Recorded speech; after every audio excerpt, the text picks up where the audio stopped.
You're listening to this podcast, so I know you've got a curious mind. Here's a helpful fact you may not know yet. Drivers who switch and save with Progressive save over $900 on average. Pop over to Progressive.com, answer some questions, and you'll get a quick quote with discounts that are easy to come by. In fact, 99% of their auto customers earn at least one discount. Visit Progressive.com and see if you can enjoy a little cash back. Progressive Casualty Insurance Company and Affiliates. National average 12-month savings of $946 by new customers surveyed who saved with Progressive between June 2024 and May 2025. Potential savings will vary. Morning decisions. How about a creamy mocha frappuccino drink? Or sweet vanilla? Smooth caramel maybe? Or a white chocolate mocha? Whichever you choose, delicious coffee awaits. Find Starbucks Frappuccino drinks wherever you buy your groceries. It's Monday morning in America. We all successfully woke up. You know why I can say that, OG? Because if we didn't successfully wake up, we wouldn't be listening to the show. That's not true. ChatGPT 4 now fixes all of this. It just will create avatars for us, and we don't even have to be here anymore. So they don't know. We could be ChatGPT 4 in it right now. People have no idea whether we're actually here or not. But you know who was here all weekend long? The men and women in our military keeping us safe while we were ChatGPTing it up. So let's raise a glass, gentlemen, to our armed forces on behalf of the men and women at Navy Federal Credit Union and the men and women making podcast Mom's Basement. Let's go stack some Benjamins together this week, shall we? My gosh, you boys already know I'm not letting that Ramsey boy come over and play until you clean up your rooms.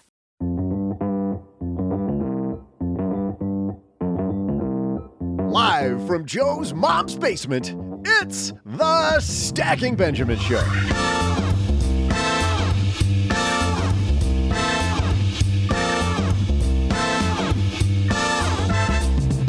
I'm Joe's mom's neighbor, Doug, and today we dive into the salve for your money problems, the cure for your empty wallet, yes, the Spanx of personal finance, your budget. Say hello to the woman who makes budgets work, Allison Baggerly.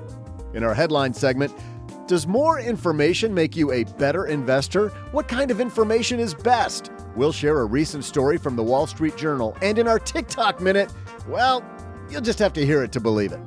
Plus, we'll throw out the Haven Lifeline to Tom, a lucky stacker, who wants to know what happens to your savings account when you don't have a beneficiary designated.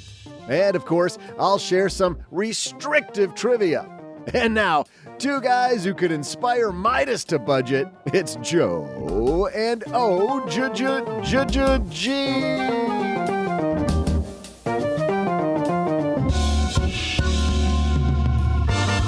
Hey, it's Monday, Stackers, and happy Monday to you. I am Joe Saul-Sehy, Average Joe Money on Twitter. It is Budget Monday, Doug. Budget Monday. Did you... Has that always been a thing? You're wearing your lucky jacket? Yeah. Aren't you excited? No? You know, the guy who is excited about Budget Monday, Mr. OG, is definitely excited. Beyond excited for a Monday. I'm excited. I'm so excited. I've been told I'm excited. Welcome to the Eeyore of Personal Finance Podcast. I'm excited. Yes, Allison Baggerly's Spring here. break's over. Now I have to talk about my budget. Guess I'll never go on spring break again. I knew it was too good to be true. You are down. You get that down. I love those books. By the way, how are you this morning, OG? Cantankerous. The legend lives on. It's more of the same. We got a great show. We've got Allison Baggerly here. She is amazing. The Inspired Budget. She has been teaching budgeting, especially on Instagram, but all over the place for quite a while, and can't wait to dive in with you all into how to budget. But first, Doug, as you said, a great headline. But even before that, guys, I think we need a team huddle. Can you guys just come over here? Let's huddle up. I think we need to, all right, let's whisper. We need to talk about this. In business, there is no room for guesswork. Every shipment matters. Every deadline counts. And when you're trying to keep operations running smoothly, The last thing you need is uncertainty. That's why reliability is at the core of USPS Ground Advantage. From the moment your package is first scanned in, it moves through a secure nationwide network, aiding in a timely and accurate delivery. You get near real-time tracking so you can keep up with your shipments. And with affordable upfront pricing, there are no hidden fees or surprise surcharges to throw off your cost sheets. It all adds up to predictable deliveries you can depend on, because knowing your logistics are handled lets you focus on everything else, your customers, your team, and the future you're building. Visit USPS.com/Ground Advantage to start shipping with confidence. USPS Ground Advantage. We mean business. I had a breakfast mentoring meeting yesterday with a young woman who was just amazing. She is graduating from college with a degree in wealth management, and she reached out hoping for some pointers. And listen, if somebody's in Texarkana and wants to go into this beautiful field of personal finance and helping people get their money together, that is incredible. But even more incredible is how she reached out, how she was trying to network. And I was having a discussion that finding the right person and avoiding the wrong person for a role, that's what can make or break an organization. And we just don't see that many qualified people. So how do you find them? Well, Indeed sponsored jobs is a boost whenever you need to find quality talent. If you're hiring, Indeed is all you need. You can stop struggling to get your job post even seen on other sites. You'll match with quality candidates with Indeed's sponsored jobs. Get matched with and hire quality candidates who can drive the results you need. Reach candidates who meet your specific criteria like skills, certifications, or location. It drives me crazy when I'm matched with all kinds of people who aren't a fit. I don't have that kind of time. People are finding quality hires on Indeed right now. In the minute I've been talking to you, companies like yours made 27 hires on Indeed, according to Indeed data worldwide. Sponsored jobs posted directly on Indeed are 95% more likely to report a hire than non-sponsored jobs.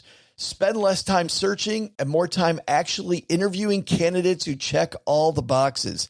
Less stress, less time, more results. When you need the right person to cut through the chaos, this is a job for Indeed sponsored job. And here's what's cool, Stackers. You're going to get $75 in sponsored job credit to help get your job the premium status it deserves at Indeed.com/podcast. Just go to Indeed.com/podcast right now and support Stacking Benjamins by saying you heard about Indeed right here at Stacking Benjamins. Indeed.com/podcast. Terms and conditions apply. Hiring, do it the right way with Indeed. And break. Wasn't that great? Okay, am I running a post? I don't understand. What you want me to do? A little curl route? What was after all that? You still don't get what you got to do? Hot route. Is hot route code for wing it? Crab cakes at football. That's what Maryland does. We got a great show. Allison Baggerly coming up, but first this headline, so let's get into it. Hello, darlings. And now it's time for your favorite part of the show, our Stacking Benjamins headlines. Our headline today comes to us from the Wall Street Journal, written by a guy who's been on the show, our friend Spencer Jacob. Saw this a couple weeks ago, OG, and I think it's time for us to really get back to basics here. I really like this piece. It is called, well, you know what? I'm not even going to tell you the title to start off with because it gives away where we're going.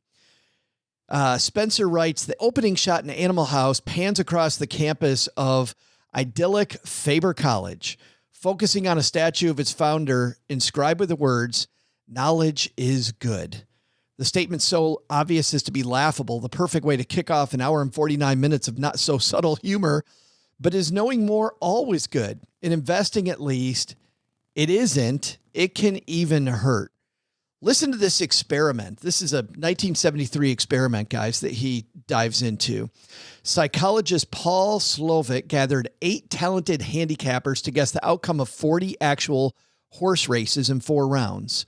The names of the jockeys and the steeds were hidden, but the handicappers could ask for 5 pieces of information. Any 5 they wanted. 5 pieces of information from a set list of 88. So gave them 88 choices. You could choose 5. They were also asked to say how confident they felt. How do you think the guys did?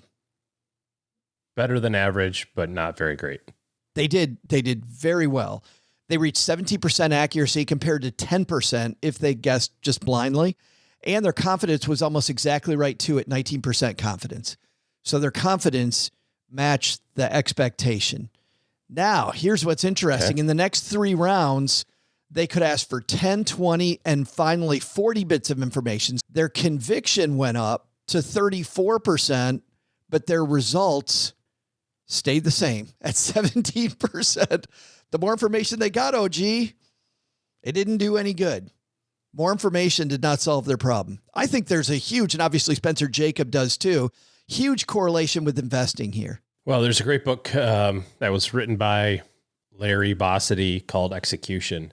And such a good book. That's really the name of the game. I mean, when it comes to investing, when it comes to, really anything, the 3 of us talk about eating healthy and exercise and our golf games. And, we just talk, we know what to do.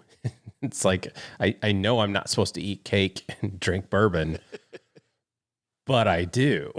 It's like, I know I'm supposed to start my Roth IRA when I'm 16, but I don't. I know I'm supposed to have a cash reserve and not charge stuff on my credit card and have interest and, buy a house within my means. And I know all of these things. We know all of these things. And yet we do the opposite anyways. He points out sometimes, that more information makes you crazy overconfident. He talks about how in October 2001, 5 Goldman Sachs analysts wrote an 11-page report calling Enron, quote, still the best of the best. I have a tweet that somebody sent me from, I think it was Jim Cramer, that said something like, Silicon Valley Bank is the best bank in America or something. It was like literally, it was literally tweeted like 10 hours before it went belly up. I mean, what's that phrase? Confidence is what a man feels just before he learns all the facts. When it comes to investing, the solution is process, right? The solution is recurring process, not more intel, because again, you can have more and more information, but that doesn't mean that you're going to do anything with it. I was talking to somebody a couple of weeks ago about something I was going to do. I said, I'm going to go do this thing. And he said, do you know that merely telling people that you're going to do something gives you the dopamine of actually doing it?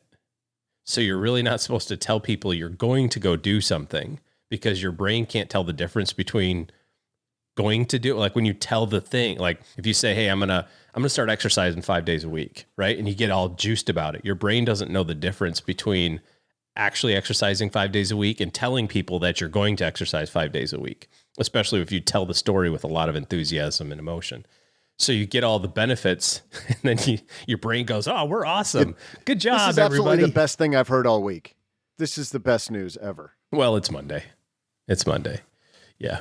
So just merely even talking about the change in your life can have a negative impact on it. It's weird. This is what writers don't like to talk about what they're going to write, because you'll get all the emotion out when you're telling people about it. And if you talk about it too much, every writer will tell you never write it. Yeah. So you keep it to yourself so you can spill the emotion onto the page and not through the discussions that you have. And I think anybody that believes that buying individual stocks is the way to go, I think this is something individual stock investors have to watch out for. Individual property investors, you get emotional when you know more about the thing. Like if you own Apple stock, the tendency would be, OG, I think, to dig into what's going on at Apple. The latest thing, all the stuff. Mm-hmm. But I got a family member who is deeply involved in the GameStop stuff still. And he will tell me every single great thing that's going on with GameStop currently, while we've seen GameStop stock really not do much. But he's a true believer. He feels like he knows the management team, gives him this bias toward buy more. Everything's going to be great. Yeah. Which is, I think, shameless plug, but this is part of the reason why advisors, whether it's the financial planners that we are, or tax people, or attorneys, or other third-party professionals, health coaches, are so valuable a lot because they don't have the baggage, they don't have the story that goes with your thinking. To your point, right? I mean, when you listen to your family member talk about GameStop, I'm sure you just shake your head and go, "No, dude, no," like because you don't have the baggage of that experience. It never makes sense to have all of your money sitting in one company stock. I mean, there's thousands of examples of why that's a terrible idea. Most recently, those two banks that just went, three, I guess you count Credit Suisse, right? And yet, next week, we'll all talk to people who are like, yeah, but that's not going to happen to my company. It's like, okay. So, and you would hear more about individual investors being lights out better than the rest of us. I think we'd hear far more stories of that if it were true. We always hear the opposite of true. Down at the bottom of this piece, OG, Spencer writes, the fire hose of information available to retail investors through their smartphones is even worse. When millennial focused broker Robinhood sold shares to the public back in 2021, it revealed that active customers check the app more than 7 times a day on average. 7 times a day. And yet, I'm not hearing tons of stories of lots of these Robinhood investors They weren't 7 times better than the professional investors or the buy and hold, systematic investors. Weird. Big case here for indexing. Again, just staying away from the bias, or at the very least, there's a guy here on Stock Twits who talks about, at the very least, you need to know what your bias is, that you have this bias and counter it. Listen to voices from the other side. If you're going to be an active investor, great. I am to a certain degree, a little bit. I've got a Sandbox account. I think, OG, you have a little Sandbox account. It's fun to do, but man, knowing where your bias is a big part of winning. I got a Sandbox.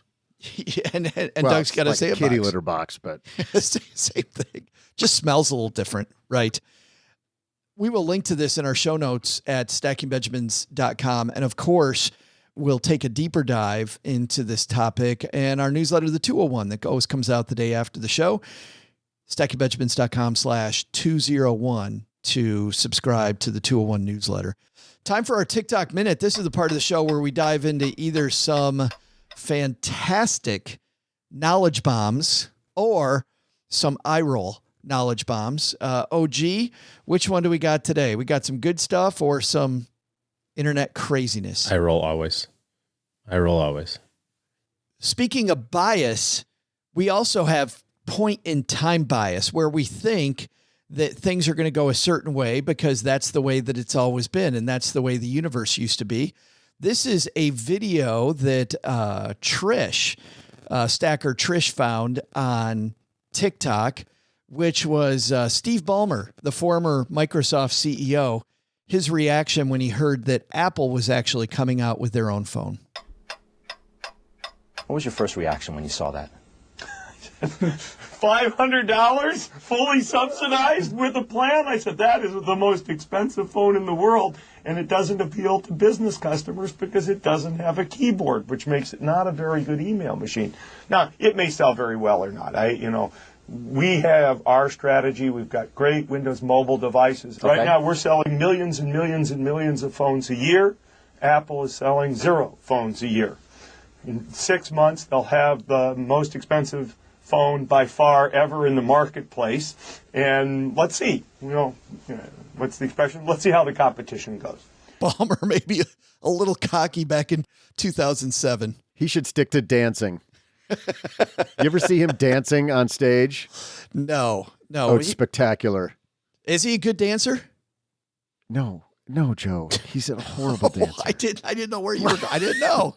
What do I say that's ever serious? Maybe Ballmer the flamenco dancer. Who knows? But it is worth looking up on YouTube. Like when they did their Windows 95 launch and they did some other launch stuff. They're all out there dancing. So all those like senior executives from Microsoft are up there trying to pump up their internal audience. It's just fantastic, just how awkward it is. I do have to say, getting back to the phones, I like the Windows Phone. I thought the Windows Phone was a great product, but no app developers would go near it. And so the phone died. Yeah, that was the issue, Joe. It was the app developers' fault. You don't think that was the issue? BlackBerry, by the way, was also on that. In 2007, they're like, most expensive phone and no keyboard. What idiot's going to buy this thing? Oops. Yeah. I still have my iPhone 3 somewhere. Because you love it so much? There really wasn't a thing to do with it back then. Now you can trade them in and you can, sell back to Amazon and stuff. That really wasn't a thing. So I have the boxes for all my previous phones in my basement. That's smart. That's why. Doesn't everybody have just a stash of boxes of technology devices? And they're like, I might need it for something. Someday I'm going to need to read this licensing agreement. That's right. That they pack in there.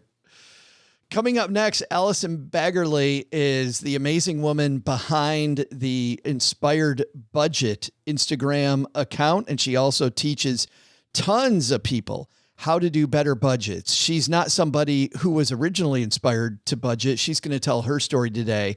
And what I love about Allison, as somebody who's not a natural budgeter, if she can budget, then you can budget. And every time I talk to her about budgets, I get super excited because she gets way more enthusiastic talking about budgeting than anybody I know. So a great way to wake you up on a Monday, Allison. But before we get there, I think, Doug, you've got some trivia for us. What do you got today? So glad you used the word behind, Joe. I sure do have trivia today. Hey there, stackers. I'm Joe's mom's neighbor, Doug. And before we talk about spanxing up your money with Allison Baggerly, let's talk about the OG of women's shapewear, Spanx. It's a company valued at more than $1 billion, and their products are a staple in every woman's closet. And not surprisingly, in OGs.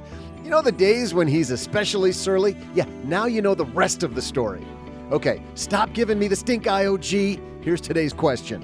What one-time door-to-door fax machine salesperson founded Spanx in their free time with $5,000 of savings, a self-written patent, and went to all sales pitches armed with a signature red backpack?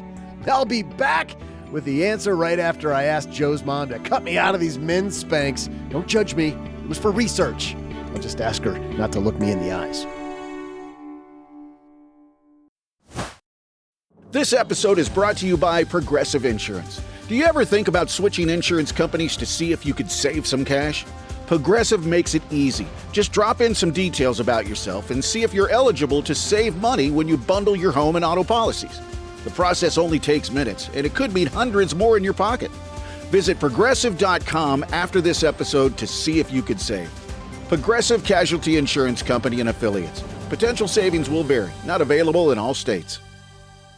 What would you do if your online store converted 36% more shoppers? You could take 36% more vacation. Another pina colada? Yes, please. Open a new retail location with 36% more square feet. Fantastic. Hire 36% more help. You're hired and you're hired. Shopify has the world's best converting checkout, up to 36% better than other e-commerce platforms. What you do with those extra sales is up to you. Switch to Shopify today at shopify.com/listen and get a $1 trial. Shopify.com/listen.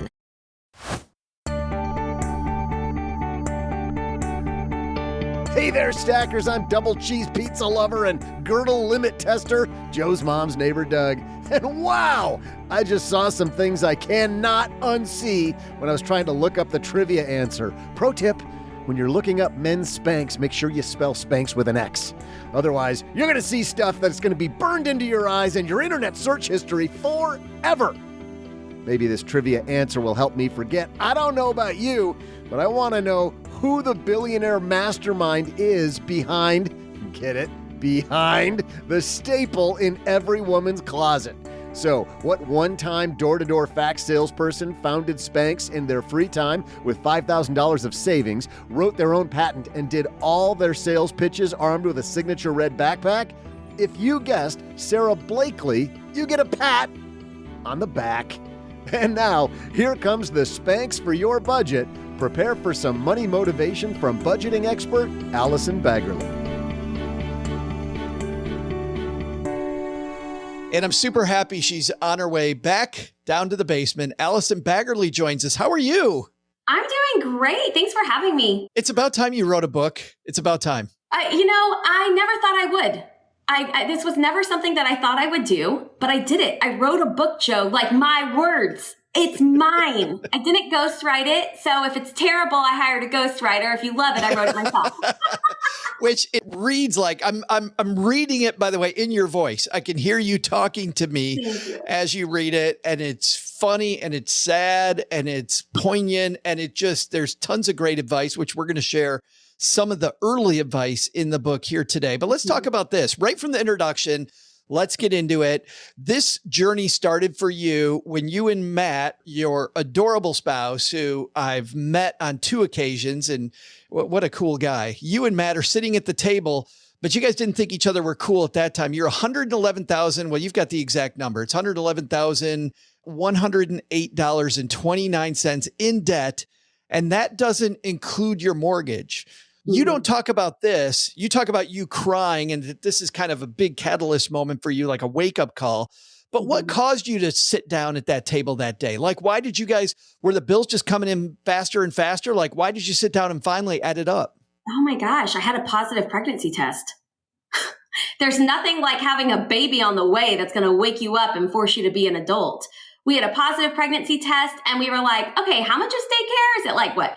$200, $300 a month. And we were like, holy crap, no.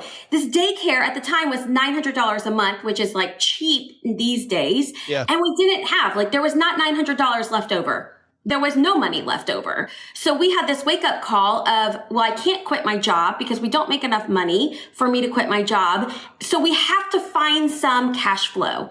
And that's what forced us to sit down. I would love to take you on this journey and say it was super introspective and it was all about, wanting a better life for myself and my husband and that I was worthy of change. But that's a lie.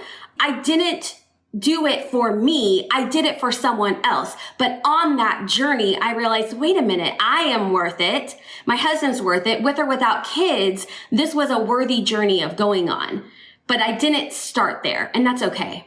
Yeah, and that was one of my favorite lines, by the way, in the introduction when you write, I wish I could tell you that it was great, but that wasn't it. It took you 5 years to clear out $111,000 in debt. And when I see that number, by the way, and that's minimum payments, $1,400 a month, I'm imagining on 2 teacher salaries. Yeah. And you're not getting anywhere, right? With paying $1,400. I mean, it's going to take you your entire life to pay that off.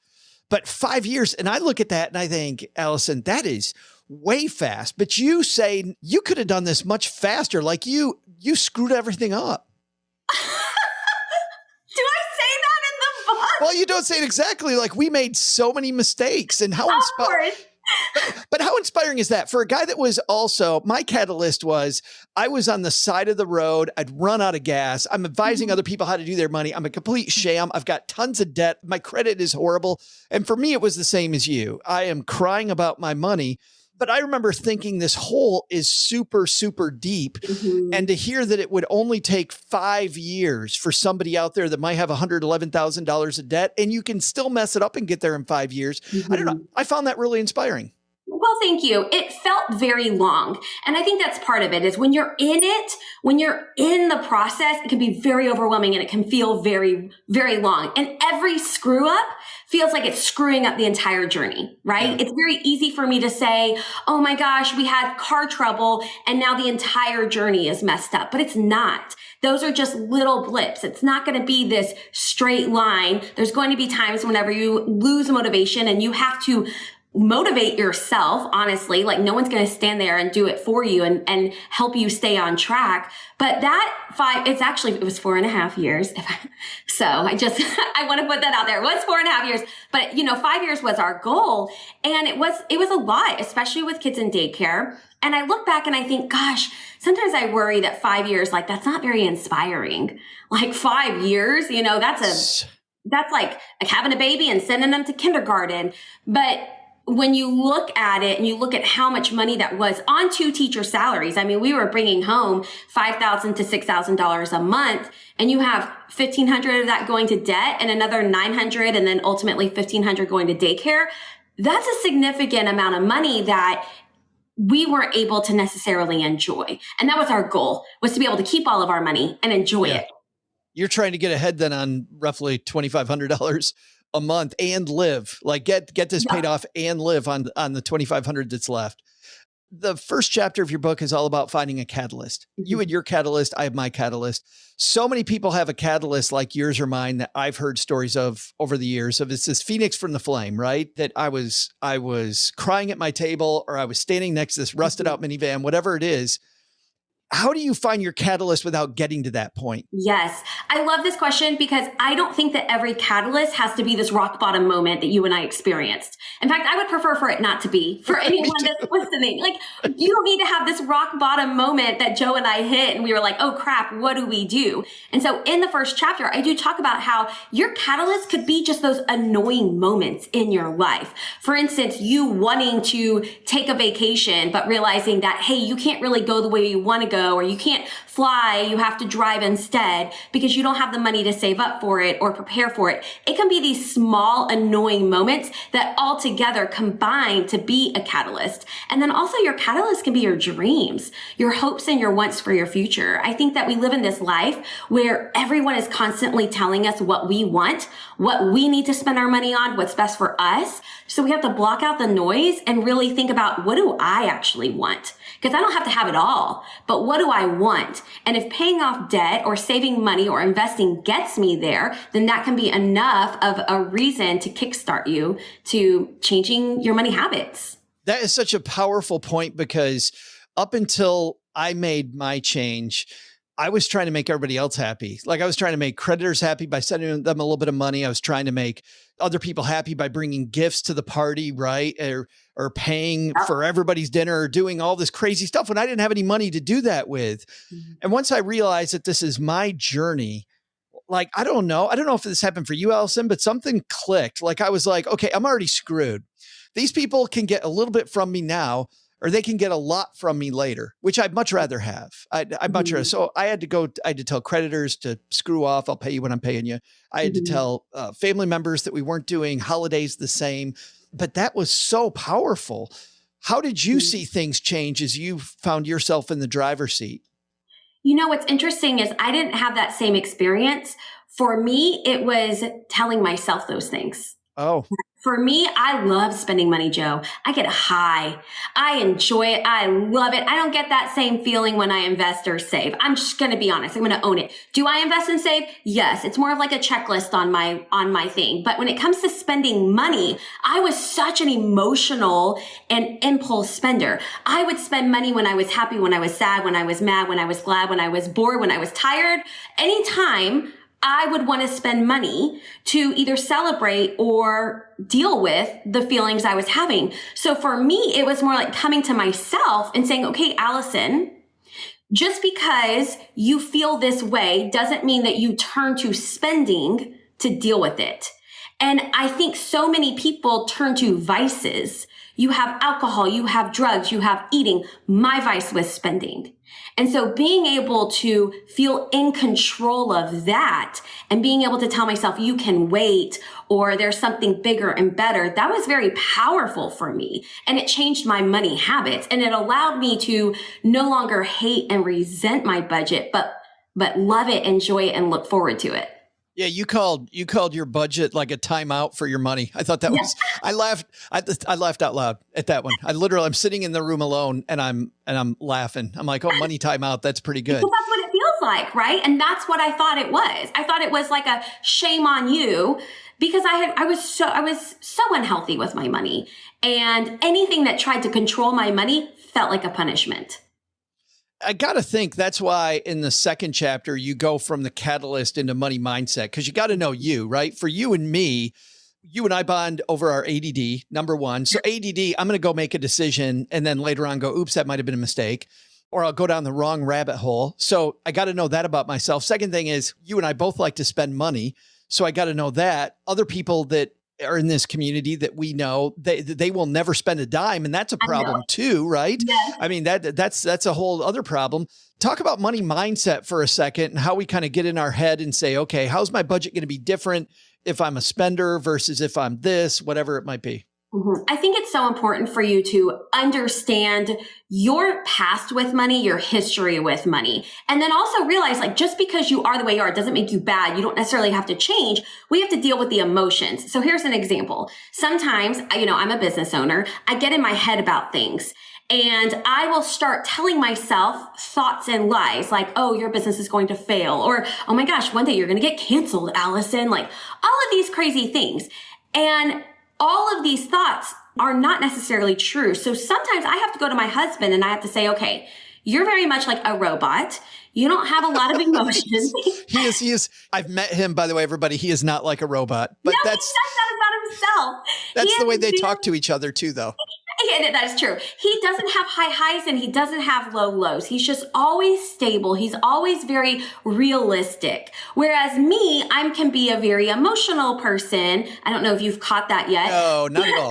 Not at all. And so sometimes I have to go to him and I have to say, okay, I need you to help me just like not think on emotions, but think on facts and base my decisions on facts. And I'll go to him and he'll help me just think through things. And he'll just ask me questions like, well, is that really true? Do you know it's true? And I'm able to think about things fact-based. And I think that we have to do that when it comes to our money mindset as well, when we think about our money, because so often we can think, I'll never be able to pay off this debt, or I'll never be able to retire. And those emotions can control our actions. But instead of doing that, we have to say, okay, is that true? Do I actually know it's true? Well, then with that framework, then we go and we set up our budget. And what's interesting, Allison, is you're talking and you're thinking about what drives you.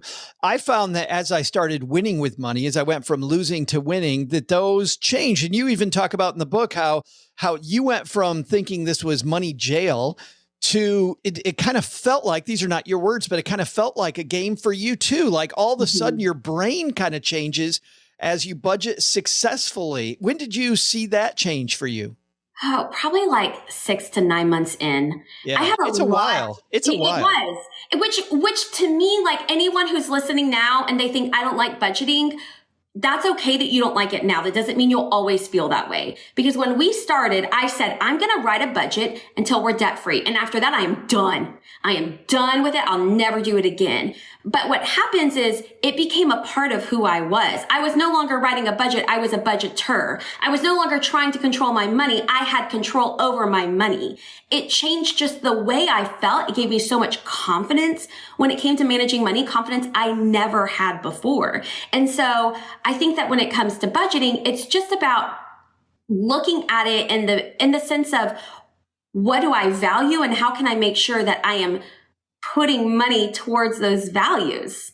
Let's give people some tactical tips on their budget that you list off. Number one, you say budget per paycheck. Some people budget per week, per month. Yours is per paycheck. Why is that?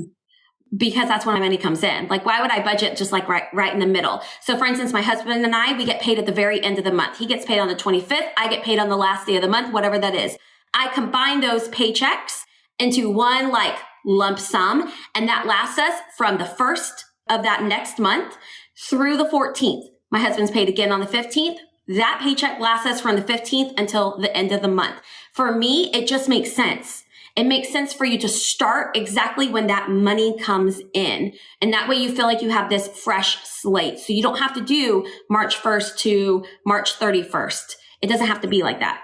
His income, and most people hanging out with us, their income is the set paychecks. Your and my income comes in waves, right? Comes in at different times. How do you budget if you're somebody who is commission based or somebody who's based on these variable income streams like you and I get? I really struggled with that, Joe. I had been just a set salary, same amount every single month for years. And I went to being high and low and high and low. It caused me so much anxiety. I always felt like I didn't know what to expect. So I decided that's it. I'm not doing that anymore. So I started paying myself a set salary. This is before I even became an S Corp and became an employee of my business. So money would come in. Every month I would pay myself the same amount. And you can do this no matter how you're paid. If you have some sort of variable income or one that fluctuates, I like to call it like an income bucket. So you have money that comes in. Let's say you make $6,000 in a month. You need $5,000. You give yourself $5,000. You put that $1,000, that extra $1,000 into your income bucket. Then the next month comes, if you only make $4,000, you pay yourself that $4,000 and now you have money to draw from so that you can continue to make that same set amount. You're replicating a paycheck for yourself. You're creating a paycheck. Yes. Why not? I mean, if that's what you thrive on, then do it. And that's exactly what I thrive on. So which also makes sense too, Allison, because a lot of people I met when I was a financial planner, I found if they are on a commission basis, they get big bonuses. They live these boom bust lifestyles, which are not healthy. Like it's like ramen noodle, big screen TV, ramen noodle, big screen TV. Like it is just, it's horrible. That thing. So setting it up so it's reliable and consistent not only helps you budget, I think it helps your life too.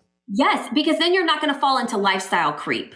When you make a lot of money, it's easy to sign up for things that might have more maintenance costs later on. And then we have this lifestyle creep that maybe one day we can't deal with. And that is something that as a business owner and as my income has grown, I have really tried to be very careful about, because I don't want to set my family up to where if something does happen with my business and I'm not making the same amount, we have to move out of our home from the school where my kids go. I don't want that. So you have to be very mindful, and you can't let those big high times influence you, because you have to be aware that those low times might be coming and you have to prepare for them. Yeah. What's cool is if you look at it that way, then you just give yourself a raise when you know that things have changed versus that boom bust. Number 2 on here, list out your income and fixed expenses. Use 2 tools, a bill payment log and a calendar. Talk about these 2 tools and how they work together. So I particularly love the calendar. I still budget like this, and it's literally just a calendar. I'm a very visual person, Joe, and just with teaching students for so many years, I think that we are all such visual learners. So the calendar allows you to see when you're paid, when your bills are coming out. So that way, you know which paycheck covers which bill. You don't really need this if you're paid monthly, but I feel like most people are not paid monthly. This allows you to really see that. And then the bill payment log is because sometimes we just forget. Sometimes we just miss a payment. I remember when we were paying off debt, I had a car payment. I completely forgot to pay it. I was pregnant, so I had pregnancy brain. And I remember looking at our money being like, dang, we did good this month. Like, God, we have all this extra money. This is amazing. Oh, no. Yeah. And then I get a notice in the mail that's like, you didn't pay it. Here's your fee. And I was like, well, crap. If I had gone back to my bill payment log and almost did this as a checklist for myself, I would have realized I missed that bill. So if you have your bill set up on auto draft, you don't necessarily need this. But at the time, I didn't have my bill set up on auto draft, but it allowed me to kind of just double check and make sure I didn't make that mistake. Because here I was thinking I was so awesome. I was the best. I was so proud of myself. I even said something to my husband. And then this notice comes in and I was like, oh, I have eaten my words. What I like about what you said is the calendar kind of gives you the heartbeat. Like you can feel the heartbeat of your money in and out, so that you look at your bank statement and you don't high five yourself and you don't freak out when things are a little low, things are a little high, because you know that that's what time it is. That makes total sense to me. Number 3 on your list, then, budgeting for variable expenses. These are the ones that threw off my early budgets. Like my twins would get invited to a birthday party and they both had to bring, something, or the dishwasher breaks, which happened right now. Like literally tomorrow, we're getting a new dishwasher installed. That was money I'll never get back. But budgeting for these variables, how do you put them in? Oh my goodness. I just put them right down on the budget sheet, but you have to really be mindful. And this is where it's good to know your patterns, know your past spending patterns. For instance, gas always throws us off. Like, how much am I going to spend on gas? My husband has a long commute. When I'm able to go back and look at the patterns and see how often he's filling up, I can estimate an amount that should be about right.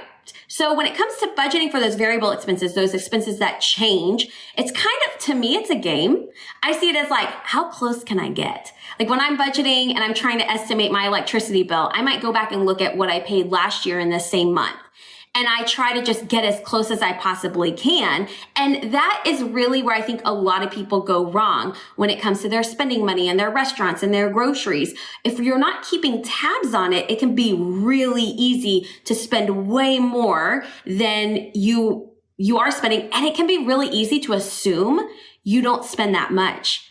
When you're actually spending $1,000 a month at the grocery store, if you don't know that pattern in yourself, it's very easy to sit down at the budget when you're making your budget and say, I'll spend $400. Like $100 a week is great. No, it's not. It's not realistic. If you spend $1,000 and you want to spend less, aim for $900. You don't need to like cut it all the way back and then be frustrated with yourself because you blew it in 1 week. You'll spend $100 on eggs. I know, right? That's why I'm trying to convince my husband to get chickens. You know, in my HOA, we're not allowed to have them, but chickens can be an emotional support animal, technically. No. Cheryl said the same thing a few weeks ago. I'm like, no. Oh, I want them so bad. Oh, we are not. Do not talk to Cheryl, please. Okay, well. No, I will. You send me her number. No, I am not now. I was like, oh, you got to meet my friend Allison. Now I'm like, nope, you do not need to meet my friend Allison. No, please, God, no chickens.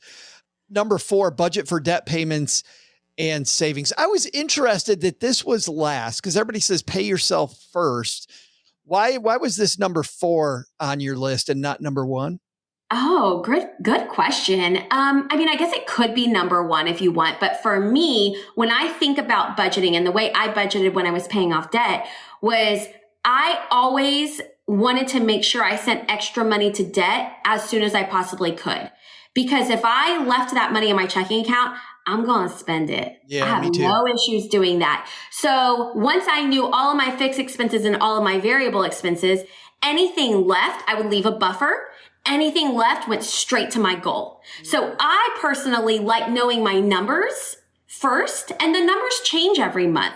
I mean, my fixed expenses stay the same, but my variable expenses do not stay the same. There is some fluctuation. So I want to be able to really maximize that number and be able to say, okay, everything left is going to a goal I have, whether that goal is to invest, save money, pay off debt. You know, you enter your goal here, but I like knowing that dollar amount.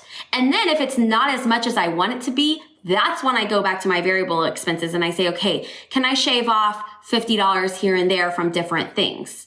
One of the biggest things I do is I would always make those debt payments right away.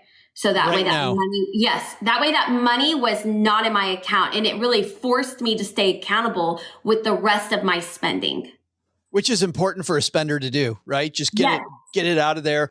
And then your brain's got to find a different way around it than spending money. I don't recommend doing that if you don't have a savings, though. Make sure you have money in savings, just in case. I mean, life happens. And it's funny you say that because even as I was asking that question, Allison, I was thinking about the very next chapter of your book. You talk about big problems people have. And one is you'll be excited about this right after you hear Allison speak here today, after you read her book. You're going to be super excited. You get geeked and you're going to live that ramen noodle lifestyle. And I will tell you right now, that is a monster mistake. You're going to budget everything to the bone. You're not going to leave yourself a buffer. You're never going to go out to eat. You're never going to have any fun. It will be a timeout for your money. Life is going to suck and you will implode. And you say this in your book, you will implode and then you won't get back on the horse. You won't do it again. Like I think it's far better to have your income and fixed expenses first, maybe for that reason too, that you can give yourself a little bit of life before you. Yeah. I agree, because I think that we all deserve spending money. And that was my thing. I imploded. I remember walking into Target. That was my vice. That was my place I would go. And I remember like spending $300 and I came home and I told my husband, I was like, you and the budget can suck it. Like, this is not like, I'm not taking any of this back. This is what we're doing, because I had no control. I had no freedom. I felt like I was just like living just to pay off debt and have no fun. So I'm a big believer in finding balance. And I think that by budgeting your variable expenses and budgeting spending money first really allows you to have that balance in life, which then allows you to make progress and still be motivated and want to stay on track for the long haul. Because 4.5 years, 5 years, that's a long haul. That is lots of opportunities to fall off track, which we did, but we always got back on. And it's because we were creating a budget that was realistic and reasonable for our family. And that's so exciting. In 5 years, if you have 6 figures of debt, you can get out of it. I mean, 5 years. And to your point, feels like a long time at the beginning, but man, looking back, I don't know, it's so cool. Oh my gosh, it's so worth it. It's so funny because, Joe, the other day my husband was mowing, and I'm totally going to throw him under the bus here. He was mowing and he mowed over a rock, and the rock shot out and it hit the very top of this massive window in our entryway. It's like it's on the second story, massive window, and it just shattered. I mean, into like a million pieces. I was mad, but at that moment, I was like more annoyed than anything. And I thought the fact that this annoys me and doesn't keep me up at night, stress me out, cause me so much anxiety, lead to a huge, massive fight where I resent my husband. The fact that that annoys me is all because of that 5 years of work, of setting ourselves up to where we don't have any other debt payments other than our mortgage, and we have money in savings to cover things like an $1,800 window replacement. All of my questions today came from just the first couple chapters of the book. You get into then efficient strategies to pay down debt. You talk a lot about saving money. The book is called Money Made Easy: How to Budget, Pay Off Debt, and Save Money. And it's available everywhere tomorrow, correct? Yes, it's available everywhere tomorrow where you can buy books. I would love for you to get yourself a copy. And then what would make my heart so happy is if you actually got a copy, read it, and then passed it on to a family member or a friend, someone that you know wants to make money easy. A lot of our community likes audiobooks. You doing the audiobook? You have to. You're a podcaster. I know. So I'm doing the audiobook, but I'm not reading it. I'm super bummed. One star. I know, but at least it's going to be an audiobook form. But I do have a podcast. You can go listen to my podcast, which is me. I have 2 podcasts. I know. Inspired Budget, which is fantastic. But then also This Is Awkward, which is these amazing cover. I'm seeing This Is Awkward I've seen Inspired Budget all over the place as well, but This Is Awkward just lately I've seen everywhere. Like you guys are everywhere. Oh gosh. Well, that's all Chris is doing. She's like, no. I'm saying people talking about it going, I was listening to my favorite show. This Is Awkward. Yes. Oh yeah. It's a fun show. Yeah. So go listen to Allison and pick up the book and then hand it to a friend who needs help. Allison, thanks so much for hanging out with Stackers and helping us get better with our money and better with our budget. Thanks for having me. This is Rebecca from Connecticut. Instead of stacking Hamiltons and Jacksons, I'd much rather be stacking Benjamins. Huge thanks to Allison for joining us. Oh, gee, this proves that maxim you and I have heard over and over and over. Just because you couldn't do it yesterday does not mean you can't reinvent yourself today. Couldn't budget before does not mean you can't budget today. Didn't save any money before doesn't mean you can't save any money today. Man, Allison dug her way out of a hole. Just do a little bit. Absolutely. Just do a little bit. And when you hear that she got out of that much debt in 5 years, like I was so surprised talking to her and she's like, yeah, it took forever, 5 years. I'm like, are you kidding me? You paid off a ton of debt in 5 years. Like that is so amazing. In the grand scheme of things, you can look back 5 years ago and you don't even remember what you were doing back then. Yeah. I mean, it's like a blink of an eye. So just do the next logical thing. Sadly for me, like 5 years ago, my kids were 4, you know, that's what it feels like. Yeah, not quite. It just flies. Hey, let's throw out the Haven Lifeline. Speaking of your family and protecting your family, we're going to tackle some of life's most important questions. Our friends at Haven Life Insurance Agency, OG, they put what you value first. Well, getting off work early so I can catch the championship game. That's what I value today. NCAA. Center stage tonight. Yes. Have you ever been to a championship game? Did you go see Michigan State play when they played? Never have. No. The NCAA does this really dumb thing of putting the basketball stadium in the middle of a football stadium. Yes. And so the sight lines are awful. You know, there's 80,000 people there when there should be 30 or 20, you know, in a field designed for football is, you know, they put this little teeny tiny basketball stage, you know, which you don't really think about how small a basketball court is until you overlay it on top of a football field. You're like, oh, yeah, it's like a third of it. And then you realize what a money grab it was that you're even there sitting. Yeah. 5 you're miles. Like, I'm in row 17, seat 3 and 4. This is awesome. And it's like, well, row 17 for a football game would be amazing, but there's 87 fake rows in front of you. So it's not that great. It is a great day for college basketball fans. And you know what? It's your loved ones in your time. What's more fun than spending your time with your loved ones watching your favorite team maybe win the national championship. Much better than filling out a life insurance app. And that's why they've made buying quality term life insurance actually simple. You go to stackingbenjamins.com/havenlife before the game. You get this application that's quick. It's online. You get an instant coverage decision. You don't have to wait weeks for a decision. Their prices are affordable, and all policies issued by the parent company, Mass Mutual, more than 160-year-old insurer. Lovely customer support. stackingbenjamins.com/havenlife. If I go do all of that, Joe, will that somehow magically pull my number one seeded team back into the championship game tonight? Dude, it was mine too. Your team, the Purdue Boilermakers, blew up my bracket. But by the way, whose bracket was not blown up this year? I mean, well, right. Everyone's. Well, and I had another bracket that I built that had Arizona going all the way. And they were the first ones upset and out, and then my team chokes. So ugly. Yeah. Bunch of Kansas fans upset. But if you're Arkansas fans, beating Kansas to make it to the Sweet 16, not bad there. Okay. Today we're going to throw it out to Tom in the basement. Tom asked this of our stackers in the basement. I thought this, OG, was an important question, so we bring it out today. Savings account of deceased without a pay on death on file is his question. My grandfather recently passed away. He had an individual account with one of the largest online high-interest banks. He did not have anybody set up as his pay on death on that account. His wife, my grandmother, is still alive. Am I correct in saying that your assets go to your surviving spouse by default if you have not designated someone else? So let's talk about the oops, OG, in not selecting a beneficiary for your account. Yeah.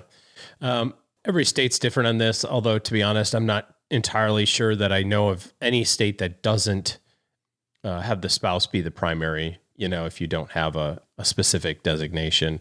So my guess is that it will be grandma. The downside is that you have to go to court for that. So that's really the biggest issue, is that it's not as simple as just showing up and going, Bob died, I'm Sally, hook me up. Like, they need a court order for that, which is going to be a little bit of a process. It's going to be some time and probably a few dollars worth of expense to get done. So don't leave stuff without beneficiaries.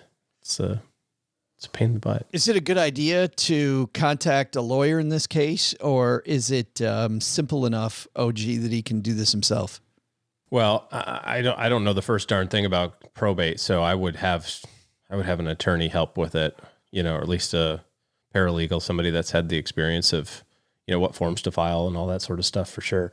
It seems like it should be pretty simple, but, again, there's a process there that you have to follow that, unless you've done it before, I doubt that you know exactly what that process is. And maybe then the first step is to contact the bank, right? And say, here's what is going on. How does grandma get access to the money? Mm-hmm. And the bank may be able to help as well. But still, OG, a great lesson, which we talked about last week on the show. Especially in the day and age of, like, moving money around because to try to find better rates and that sort of thing. And it's like something as simple as a bank account, you don't think about it. You just think, oh, I'm going to go, Discover's got a better interest rate, or Ally's got a better interest rate, so I'm going to move things around to kind of get a bonus or whatever. And that extra step of making sure that you've got the TOD or POD on the account from a banking standpoint or brokerage, whatever, eliminates all this hassle for sure. Make sure it's updated as well. If you've been through a divorce, if you're remarried, how many times have we heard the horror story of somebody has the wrong people on the account? Yeah. Thanks for that question, Tom. You know what? Because Tom asked this in the basement. Great place to ask questions if you want to get the crowd answer to the question. But if he would have called in to the Haven Lifeline, we would have sent him. Would have got a shirt. StackingBenjamins.com/voicemail gets you on the Haven Lifeline. And it's a great time to call. We can get to your question fairly quickly. It's probably faster too, right? Not only do we probably get your question faster, but you don't have to do all that pesky typing. Oh, yeah. You don't have to say, oh, I only want to post this in this group. You just go straight to the Lifeline on our website, and boom, you're in. I mean, who can be bothered with all those keystrokes? I mean, your hands will be exhausted after that. Yeah. StackingBenjamins.com/voicemail gets you there. We've got a great week in the basement on a lot of different channels. We are going to be live on Instagram this week. Many weeks, we're also doing recordings for the show over on the Fireside app, which also simulcast to YouTube. For a link to all the different places where you can hang out with us, StackingBenjamins.com/welcome. And you can sign up for our social media accounts where we have other stages where we're helping people out all week between the shows. And also that's a great way to say hello to us. If you want to interact with us, podcast kind of a one-way street. We get to do all the talking. I like the back and forth that we get on social media. By the way, on that note too, more back and forth. I didn't have time to say this last week, but thanks to everybody who came out and hung out with us at the economy conference. Doc G and I were there, had a fantastic time a couple of weeks ago. If you get a chance to go to a conference, either a Camp Fi or Economy or one of the few personal finance conferences out there, just a lot of fun to hang out with like-minded people. But if you're not here to hang out with like-minded people or to go hang out with us on Instagram, you're here because you're worried about the financial markets. You're worried about your money, that it's in the right place. You're worried that your financial plan might not dovetail. What I'd like you to do is check out this free guide OG and his team put together. It'll help you plan more and panic less, no matter what the market does. Has some great insights on what you should be doing and smart questions to ask yourself so you'll make financial decisions your future self will thank you for. Head over to stackingbenjamins.com/guide. That's stackingbenjamins.com/guide to get that free guide from OG.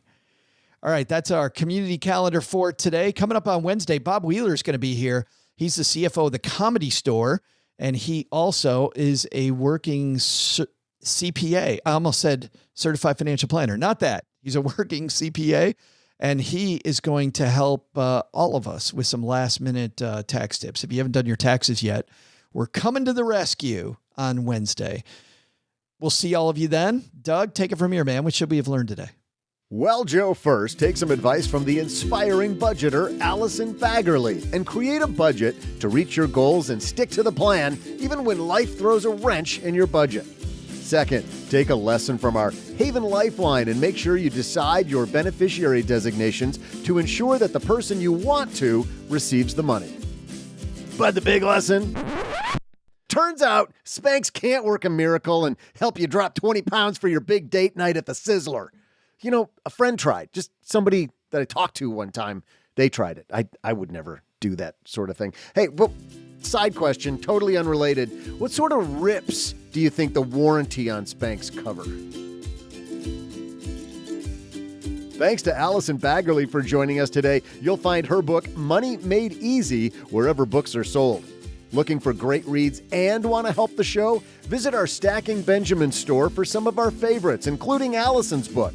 Head to stackingbenjamins.com/store and check it out. Who knows, maybe a great graduation gift waits there. We'll also include links in our show notes at stackingbenjamins.com.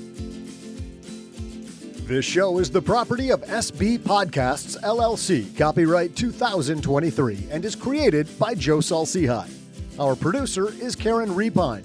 This show was written by Lacey Langford, who's also the host of the Military Money Show, with help from me, Joe, and Doc G from the Earn and Invest podcast. Kevin Bailey helps us take a deeper dive into all the topics covered on each episode in our newsletter called The 201. You'll find the 411 on all things money at The 201. Just visit stackingbenjamins.com/201. Tina Eichenberg makes the video version of this show. Once we bottle up all this goodness, we ship it to our engineer, the amazing Steve Stewart. Steve helps the rest of our team sound nearly as good as I do right now. Want to chat with friends about the show later? Mom's friend Gertrude and Kate Yunkin are our social media coordinators, and Gertrude is the room mother in our Facebook group called The Basement. So, say hello when you see us posting online. To join all the basement fun with other stackers, type stackingbenjamins.com/basement. Not only should you not take advice from these nerds, don't take advice from people you don't know. This show is for entertainment purposes only. Before making any financial decisions, speak with a real financial advisor.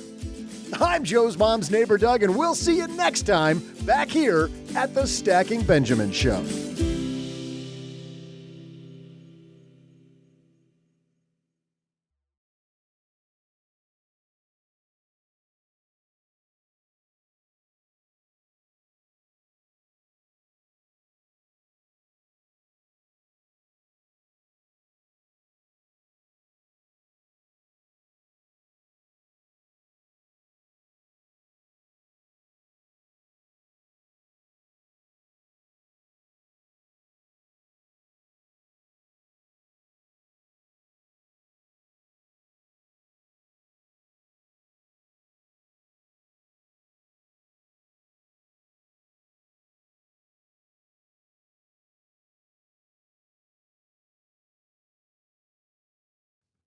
I totally own the fact that I watch some pretty trashy reality shows. It's yes, you do.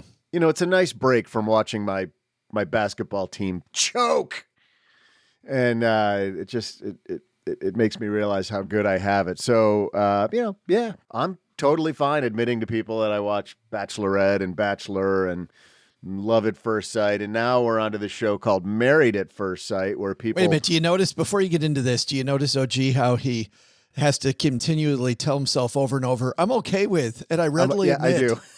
I do. Like he's got to say it out loud over and over. Just maybe if he hears himself. I watched The Bachelor. It's okay. Well, okay. Not only am I doing it for myself, but I'm doing it to put up walls so that if anybody comes after me for it, I'm going to be like, look, I told you, I'm admitting this. It's a defense mechanism. That's why I do it. Right. So, the first battle's the best battle, Sun Tzu, is the one that's never fought. There you go. You define the battlefield ahead of time. Yeah. You're good. Yeah. Anyway, so we started watching this show called Married at First Sight. And we started at season 10. So it's just, we binged it last week. How could you possibly start at 10 without knowing all of the characters and the I know. And the development. But that's the great thing, is that every season they have new people. So you don't need to go back to, but amazingly, they have a season 10. In fact, they have a season, I think they're on like 16 now or something crazy. That's what I was thinking. Season 10? Right. I know it. I'd never heard of this thing until it showed up on our Netflix queue. Like manna from heaven. I saw a new show, by the way. This show seems absolute. Like, who would do that? Who would just show up and hey, we're getting married and do that? But I saw a video the other day, and they said this is a real show. I should have looked it up, but I didn't know we were going here, Doug. But did you see the one with the guys, young guys who are all looking for love? And it turns out the people they're going to be dating are each other's hot moms. Yes. Yeah. It's something like MILF Island or something like that. What has happened to us? That is a bridge too far. What's happened to Doug? What is happening to us, and where's the application more for that importantly, show? did you know your mom was starring on the show? No, none of them. In the preview I saw, none of the guys know their moms are there. Like they all go, "Mom, what are you doing here?" What a great plot twist. I've seen a snippet of a show, but not like that. That sounds intriguing to me. That first episode where the big reveal is your mom's one of the, wow, that would be spectacular. Anyway, the whole reason I'm getting to this is actually relevant, germane, contextual, one might say, to our program that we produce for our fair listening audience. And that is that, so we, of course, had to move on to season 11. And there's a... You had to. I mean, we had to. We couldn't be left hanging. In season 11, they moved to... It's a different city every season, apparently. I'm told, people talk in locker rooms. Do you know what the cliffhanger is, OG, at the end of every season? Is somebody else going to be dumb enough to be on the show? That's right. Do we have somebody dumb enough to do another one?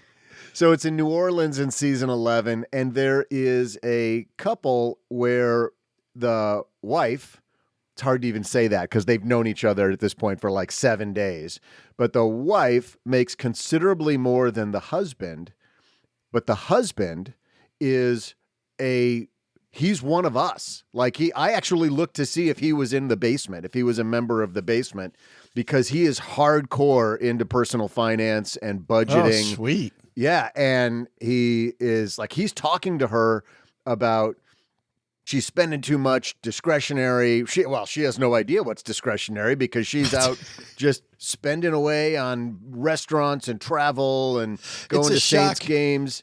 It's a shock you had to go on a show like this to find a date. Yeah, right.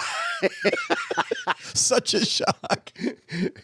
I'm surprised he's not trolling our basement looking for hot single budgeting finance partners. Wait, I haven't told you the 4% rule yet. I haven't told you.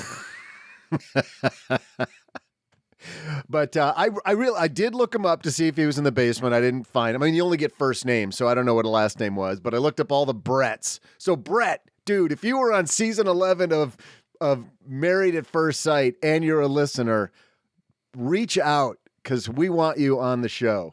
I want to know how that ends. Behind but it was the pretty scenes, cool. yeah. One night he starts making. They put him in an apartment together for a couple of months. And he sort of takes over cooking responsibilities. And I think it's like the first time he's cooking for her, and it looked awesome. It was like steak and asparagus. You'd have loved it, OG. And he's like, well, we got 10 or 15 minutes. And I couldn't believe it because she was really opposed to this whole budgeting notion. But she's like, do you want to spend a few minutes budgeting? I thought, wow. That's really like healthy. Such sweet pillow talk. I know it. Of course, he gets the laptop out. He's already got a template because of course he does. Who doesn't? It's like one of his quick links on his desktop. Here's my Google Sheets doc. Right.